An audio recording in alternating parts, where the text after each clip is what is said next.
ही bank कष्टकऱ्यांची आहे आणि मग या बँकेमध्ये ओबीसींना आरक्षण नाही, अनुसूचित जातीचं आरक्षण नाही, अनुसूचित जमातीचं आरक्षण नाही.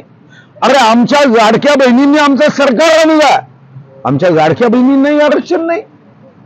आणि हे जेव्हा यांनी आता मग विविध उपविधीचे दाखले देऊन सांगितलं, तात्काळ मी आदरणीय राज्याचे मुख्यमंत्री देवेंद्रजीशी मी आता संपर्क केला आणि त्यांना विनंती केली की सरकार म्हणून यामध्ये लक्ष घालणं आवश्यक आहे. हा काय प्रकार आहे या देशात?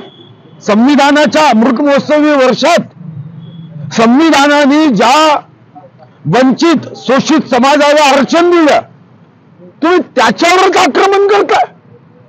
शोषित वंचित समाजाने काय विचार करायचा?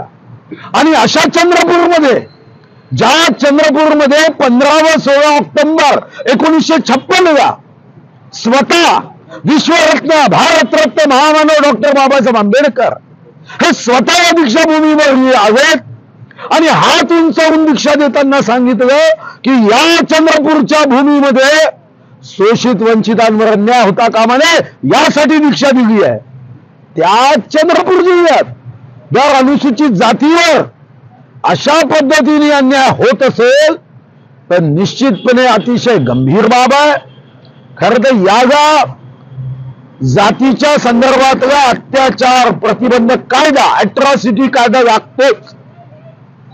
आणि यामध्ये सारे मॅनेजमेंट जे तिथं असणारे सीओ यांना जर या उपोषणकर्त्याच्या मागणीनुसार यांना जेलमध्येच जावं लागतं. एबीपी माझा, उघडा डोळे बघा नीट.